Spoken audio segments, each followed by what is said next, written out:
Breaking news has shaken the entire sports world. Stephen A. Smith has done it again. But this time, it wasn't just a hot take or a fiery rant. This was complete demolition. His target? Cleveland Browns quarterback Dillon Gabriel. His weapon? 27 minutes of live, uninterrupted television fury that scorched Gabriel's reputation so thoroughly it may never recover. On ESPN's First Take, Stephen A. abandoned his prepared notes, leaned into the camera, and delivered one of the most blistering character assassinations sports media has ever seen. He accused Gabriel of jealousy, manipulation, and immaturity, drawing a line in the sand between him and rising star Shedeur Sanders. And unlike typical debate segments, this wasn't about opinion versus opinion. This was researched, prepared, and executed like a televised trial, where Gabriel never had a chance to defend himself. The fallout was instant. Producers extended the segment live on air, knowing they were witnessing TV history. Social media exploded with hashtags like #GabrielDestroyed and #Stephen8. Fans who were once divided on Cleveland's quarterback controversy suddenly stood united behind Sanders. Even Gabriel's own teammates reportedly shifted in Sanders' favor, distancing themselves from the quarterback who dared to challenge Stephen A. Smith's narrative.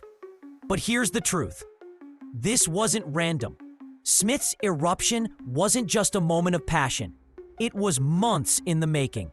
Gabriel's media manipulation attempts, his anonymous leaks, and his failed smear campaigns finally caught up with him.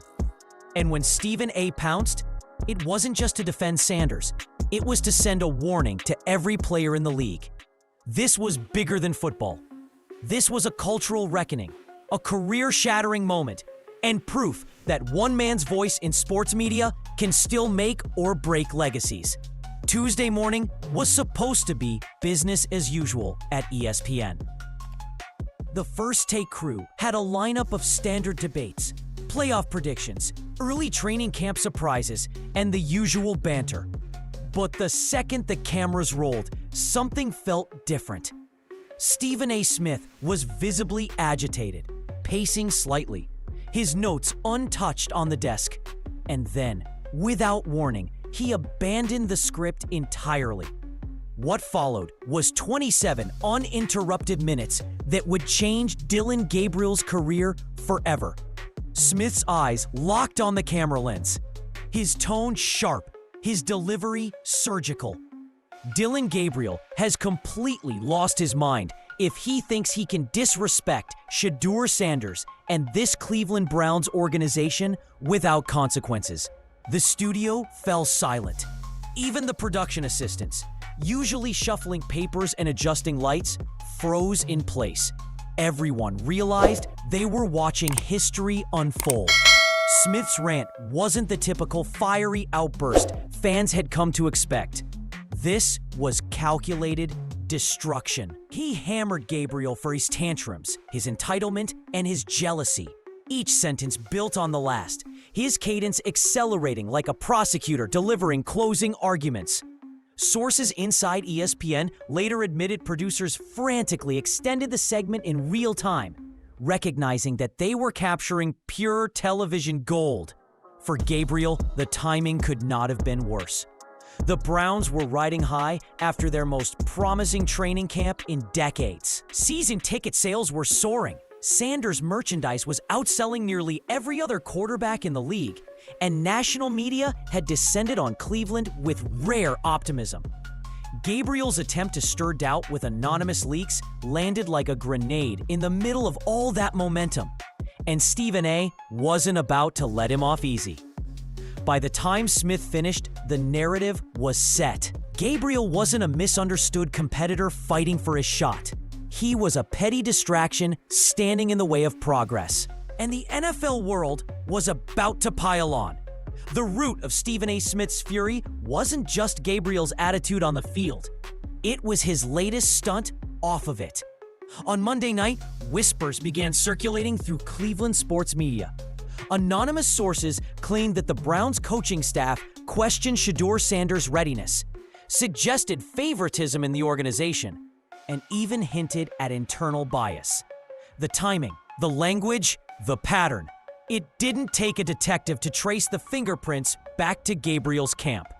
According to multiple insiders, Gabriel's representation had orchestrated a full-blown media blitz. The plan was simple: flood the airwaves and headlines with doubts about Sanders, while painting Gabriel as the overlooked, victimized competitor. Coordinated leaks hit radio shows, online blogs, and local TV. On the surface, it looked like discontent brewing inside the Browns facility. In reality, it was a carefully scripted attempt to destabilize Sanders' standing. ... But the plan collapsed almost immediately. Fans weren't buying it. Reporters felt uneasy amplifying rumors that seemed too conveniently phrased. And when Stephen A. got wind of it, the entire campaign became fuel for his nuclear on-air explosion. "This is pathetic," he thundered. "Dillon Gabriel thinks we're stupid. He thinks Browns fans are ignorant. Brother, please." Stephen A. didn't just fall off the turnip truck yesterday. The rant resonated because the context was so damning. Cleveland was finally enjoying stability, optimism, and momentum after decades of dysfunction. Gabriel's leaks didn't just question Sanders. They threatened to fracture the fragile harmony that had fans dreaming of playoffs. Instead of elevating his own chances, Gabriel had detonated a bomb in the middle of his team's best moment in years. Inside the Browns' front office, the reaction was swift and furious. Owner Jimmy Haslam reportedly summoned Gabriel for an emergency meeting. The message was blunt. Sanders was the franchise. Gabriel could either support that vision or start looking for another job. The attempted smear campaign, meant to make Gabriel look sympathetic, had backfired spectacularly. Instead of undermining Sanders, it had united the organization and fans against Gabriel. And Stephen A. was just getting started. If Gabriel's media manipulation looked bad, Stephen A. Smith's statistical takedown made it catastrophic. Halfway through his on-air demolition, Smith reached under the desk, pulled out a thick folder of research, and began reading numbers that stripped Gabriel of any argument. "Let's talk facts since Dillon Gabriel wants to play games," Smith declared, flipping pages like a trial lawyer presenting evidence. He laid it out plain. Shedeur Sanders had completed 68% of his passes in training camp against the Browns' starting defense. Gabriel? Barely 54%. And that was mostly against second-string defenders. Sanders threw 17 touchdowns to just 3 interceptions. Gabriel managed 9 touchdowns with 7 picks. Sanders' quarterback rating, yards per attempt, and mobility metrics all dwarfed Gabriel's numbers. The contrast was humiliating. Gabriel's camp had carefully avoided these comparisons in their leaks, focusing on fairness and opportunity. But Stephen A. ripped the cover off their strategy. "Mathematics don't lie, brother," he booed. "The tape doesn't lie. The numbers don't lie. Dillon Gabriel just doesn't measure up." The impact was immediate. Social media erupted. Hashtags like Stephen A. and Gabriel exposed began trending within minutes. Local Cleveland radio shows replayed the segment on loop. Even media personalities who had unknowingly spread Gabriel's anonymous quotes scrambled to defend their credibility, admitting that Smith's data was bulletproof. Inside the Browns' locker room, the fallout was just as severe. Teammates who had remained neutral now saw the writing on the wall. Offensive linemen and receivers began openly voicing support for Sanders. Veterans distanced themselves from Gabriel, unwilling to be associated with a teammate who not only spread rumors, but also failed to back it up with performance. Stephen A. hadn't just attacked Gabriel's attitude, he dismantled his very legitimacy as a quarterback. And yet, this was only the beginning, because Gabriel, instead of retreating quietly, chose to fight back. And in doing so, he gave Stephen A. even more ammunition for his next assault. For most athletes, Stephen A. Smith's 27-minute takedown would have been the end of the story. Lay low, regroup, maybe issue a quiet apology. But Dillon Gabriel and his camp didn't choose humility. They chose escalation. And that decision lit the fuse on his complete implosion. Instead of owning up to mistakes, Gabriel's representatives released even more anonymous quotes. This time, the whispers weren't just about Sanders' readiness. They attacked Stephen A. himself. They claimed he had incomplete information, that he didn't understand Cleveland's internal dynamics, and that his rant was out of touch with reality. If the original leaks had backfired, this strategy was catastrophic. By challenging Stephen A. head-on, Gabriel guaranteed a second wave of destruction. The very next morning on First Take, Smith returned to his desk with a new fire in his eyes. Now, Dillon Gabriel wants to question what had started as a critique of Gabriel's immaturity had escalated into a total credibility crisis. The reaction across the league was brutal. Players around the NFL watched the segment and shook their heads. Executives privately admitted that Gabriel had crossed a line. Coaches wondered aloud if he could ever be trusted in a locker room again. His attempt to claw back respect had instead poured gasoline on the fire. Gabriel wasn't just losing the public battle, he was losing his team. And as Smith sharpened his knives for the next segment, it became clear. Dillon Gabriel had stepped into a war he could never win. By midweek, the fallout from Stephen A. Smith's televised demolition wasn't just being felt on social media or in national headlines.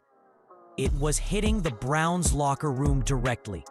What had once been a quarterback competition was now a full-blown team identity crisis. And Gabriel was on the losing end of it. Veterans who had previously stayed neutral began speaking out. Offensive linemen, who had every reason to remain diplomatic, were overheard in practice praising Sanders' leadership. Wide receivers reportedly voiced frustration that Gabriel's selfish antics were distracting from real preparation. Defensive players joked openly that Gabriel's best play was leaking to the media. The support that Gabriel so desperately sought had evaporated. One Browns insider put it bluntly: Stephen A. didn't just change the fans' minds, he changed the room. Once those segments aired, nobody wanted to stand behind Gabriel anymore. The coaching staff noticed too. Kevin Stefanski, normally cautious with words, subtly reinforced team unity in press conferences. Without naming names, he emphasized professionalism, accountability, and the importance of supporting the franchise's direction. Offensive coordinator Alex Van Pelt reportedly told beat writers off the record, Sanders earned the respect, Gabriel burned his. Meanwhile, Sanders handled the chaos with poise. Rather than celebrating Gabriel's humiliation or firing back at critics, he kept his head down and focused on preparation. Teammates admired his restraint. Even veterans, initially skeptical of the rookie, began rallying around him. It wasn't just about stats anymore. It was about maturity, presence, and character. Gabriel, on the other hand, looked increasingly isolated. He walked through the facility with his head down, avoiding eye contact. Teammates who once offered support now kept their distance. The man who had tried to manipulate the media into elevating his role had instead alienated the very people whose respect mattered most. Stephen A.'s rant had turned the tide of public opinion. He tore into Gabriel's leadership, mocking the idea that someone who divided his own locker room could ever be trusted as a franchise quarterback. By the time Smith leaned back in his chair, the narrative was complete. Gabriel wasn't just losing a battle, he had been exposed as a fraud. The reaction was swift. Social media lit up with new hashtags. Hashtag Gabriel finished and hashtag Stephen A wins again. Fans clicked segments, sharing them millions of times. Even rival fan bases, normally quick to dismiss Cleveland drama, jumped in to watch the spectacle. The nation wasn't just following football anymore. They were watching a live career implosion in real time. Inside the Browns organization, patience evaporated. Reports surfaced that owner Jimmy Haslam privately told executives he was done with Gabriel's antics. The coaching staff began reorganizing practice reps to minimize his involvement. Some teammates stopped even pretending to back him publicly. The message was clear. Gabriel was now toxic. But instead of retreating, Gabriel made the fatal mistake of going on a media tour. He sat down for radio interviews, gave sound bites to TV, and tried to spin his side of the story. Unfortunately, all it did was give Stephen A. more ammunition. And when Friday came, Stephen A. dropped the hammer with the most devastating segment yet. One that didn't just criticize Gabriel's play, but threatened to erase his career entirely. By Friday morning, Dillon Gabriel was already reeling from a week-long media storm. But if he thought Stephen A. Smith was done, he was dead wrong. That day's First Take broadcast would go down as one of the most brutal segments in sports media history. A 43-minute demolition that effectively ended Gabriel's career in Cleveland. Smith opened calmly, almost too calmly. "This man has lost every ounce of respect I might have had for him," he began, his tone measured. His eyes locked on the camera. Then, his voice sharpened. Dillon Gabriel is now attacking Shedeur Sanders' family, questioning his work ethic, spreading lies about his character. That's not competition, that's desperation. And I'm about to end this man's career right here, right now. What followed wasn't just commentary. It was an autopsy. Smith dissected Gabriel's college career, highlighting interception totals, late-game collapses, and concerns scouts had raised about maturity. He questioned his intelligence, his leadership, even his ability to read defenses. He compared Gabriel's resume to Sanders and left no doubt who the true franchise quarterback was. "Let me tell you something," Smith thundered, leaning forward in his chair. "Shedeur Sanders carries himself like a champion before winning championships. Dillon Gabriel carries himself like a jealous backup throwing tantrums. That's the difference between a franchise quarterback and replacement-level talent." Social media detonated. Hashtags like Gabriel destroyed and Stephen ate again shot to the top of global trends. Clips of Smith's rant spread across TikTok, Twitter, and YouTube, racking up millions of views within hours. Inside the Browns building, the impact was immediate. Veterans openly sided with Sanders. Coaches stopped disguising where their loyalty lay. Executives began quietly calling other teams, fielding trade offers for Gabriel. By the time Smith signed off, the verdict was unanimous.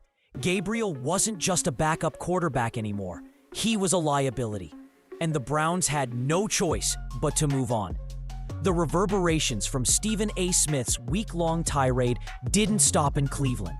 Across the NFL, one AFC general manager reportedly told a beat reporter, "Stephen A. just ended Dillon Gabriel's Cleveland chapter. No coach wants to deal with a backup who creates media circuses when he doesn't get his way." That sentiment echoed throughout front offices. Teams that had once considered Gabriel a potential trade target suddenly cooled. His value plummeted overnight, not because of his arm strength, but because of his reputation. Agents also took notice. Gabriel's representative, Drew Rosenhaus, faced uncomfortable questions as clients distanced themselves, fearing guilt by association. The fiasco became a cautionary tale for every player in the league. Never, under any circumstances, challenge Stephen A.'s narrative unless you have the performance to back it up. Meanwhile, Sanders' stock skyrocketed. The very same week that Gabriel's reputation collapsed, Sanders emerged as the Browns' undisputed leader. His maturity, focus, and refusal to engage in petty drama impressed teammates and coaches alike. One Browns insider described the locker room mood bluntly. It went from divided to united overnight. Everybody's riding with Shedeur now. The media landscape also shifted. Local Cleveland outlets that had amplified Gabriel's leaks suddenly found themselves backpedaling, defending their sourcing, and acknowledging that Smith's reporting was airtight. National analysts, even those critical of Stephen A's theatrics, admitted that his facts were solid and his influence undeniable. And the fans? They made their voices clear. Merchandise sales for Sanders jerseys soared. Season ticket renewals climbed even higher. Social media buzz around the Browns spiked, but not because of Gabriel. It was because of the belief that Sanders had the tools to carry the franchise into a new era. What began as one man's desperate attempt at relevance had turned into a league-wide lesson about media power, perception, and the thin line between competition and chaos. By the weekend, Dillon Gabriel's days in Cleveland were numbered. The Browns organization, desperate to put the controversy behind them, began working the phones. Trade negotiations that once might have fetched solid draft capital now drew little more than polite interest. Gabriel's value had collapsed under the weight of Stephen A. Smith's relentless campaign. Within 72 hours, a deal was struck. Gabriel was shipped to the Carolina Panthers for a conditional 6th-round pick, an embarrassing return for a quarterback who had once been touted as a future starter. They thanked Gabriel for his contributions, and inside Cleveland, the relief was palpable. Coaches no longer had to field questions about locker room division. Teammates no longer tiptoed around controversy. The message was clear. This was Sanders' team now, and the rookie didn't waste the opportunity. Sanders responded with grace, publicly wishing Gabriel success in Carolina while reaffirming his excitement about leading the Browns into a new era. The gesture impressed veterans and fans alike. It was a stark contrast to Gabriel's media-driven meltdown. Sanders had won not just the quarterback job, but the respect of the city. Meanwhile, Gabriel's debut with the Panthers reinforced the narrative Stephen A. had built. Struggling under pressure, he threw 2 interceptions and looked overwhelmed against even modest defenses. Social media mocked him mercilessly, with clips comparing his poor performance to Sanders' sharp, efficient play in Cleveland. For the Browns, Sanders' first start was electric. 24 completions on 32 attempts, 3 touchdowns, no interceptions, and over 300 passing yards. It wasn't just a win, it was validation. Everything Stephen A. had said about Sanders being the present and future was playing out in real time. The turning point was complete. Cleveland had a new leader. Gabriel was gone, and Stephen A. Smith had cemented his influence as more than a commentator. He was a kingmaker. In the months that followed, the dust settled, but the echoes of Stephen A. Smith's dismantling of Dillon Gabriel still reverberated. What had started as one quarterback's desperate bid for relevance had ended as one of the most infamous cautionary tales in NFL history. For Gabriel, the consequences were brutal. His trade value never recovered. He bounced briefly with Carolina, struggled to adapt, and was benched midway through the season. Within a year, his name was synonymous with wasted potential and poor judgment. Analysts referred to his meltdown as the Gabriel lesson, proof that jealousy, media manipulation, and entitlement could end a career faster than any defensive blitz. For Sanders, the trajectory was the exact opposite. He became the face of Cleveland's revival. Rookie of the Year honors, Pro Bowl recognition, and a massive extension followed. But beyond stats and accolades, Sanders had proven something far more valuable. He could lead. His calm during Gabriel's chaos showed maturity beyond his years, cementing him as the franchise cornerstone. And for Stephen A. Smith, the saga elevated his influence to unprecedented heights.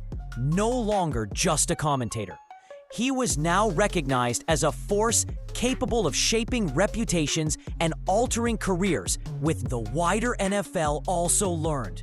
Rookie orientation sessions began referencing Gabriel's downfall as a case study in professionalism.